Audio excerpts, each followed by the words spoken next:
Contour maps, isolines, really important for the reader's exam.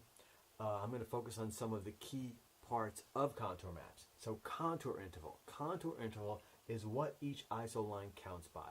It's usually given to you, but sometimes you have to figure it out on your own. But it's definitely important number to know when you're dealing with maps. So in this case, I tried a bunch of different options here and determined that it's 5 because it goes 50, 55, 60, 65, 70, 75. And it is in feet. It tells you it's in feet. Be careful because some of these maps they will show you are in meters and the distance is in kilometers, so be careful. Here the contour interval is 5 feet. Next up is the how to determine where the steep slope or gradual slope is on a contour map. And you can tell a steep slope where the contour lines are closest together. So this is an island here, and this is the steepest slope because the lines are closest together. Make sure you know it.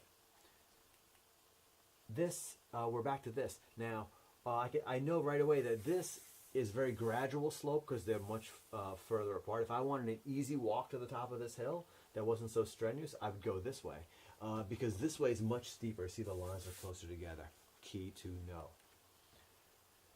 Stream flow direction. How can you tell what direction does hammer stream flow? And they usually want a compass direction. Don't say downhill. They're going to say north, south, southeast, southwest, something such as that oftentimes.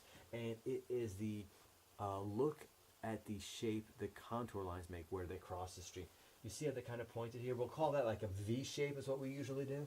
And that V points uphill or upstream. So the river will flow the opposite way like this.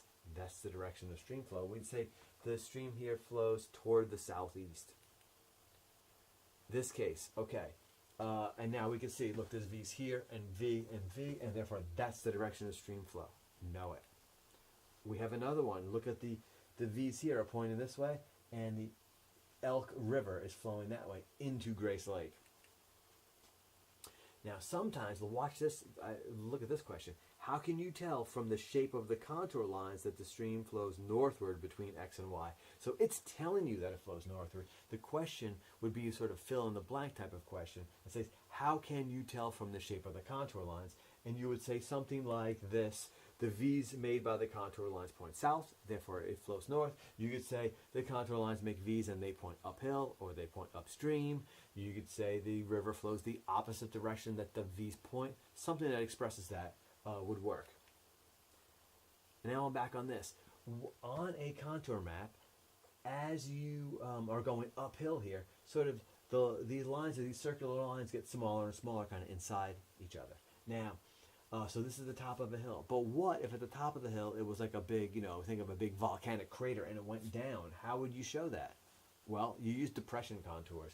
And depression contour symbol is this, and they kind of show it like this. So this isn't at the top of a hill, but instead it kind of goes down, sort of like a bowl shape.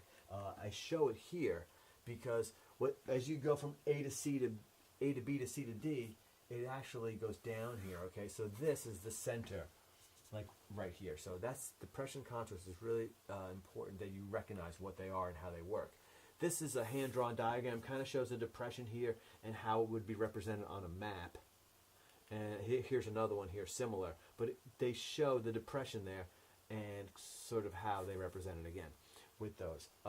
Here's a question that relates to it. So it tells you contour interval is 20 feet. And these are some depression contours. What is the elevation of A? Well, this is 340, and it goes by 20, but I'm going downhill. So this is 340, that's 320. That's going to be 300. So the elevation of A is 300 feet.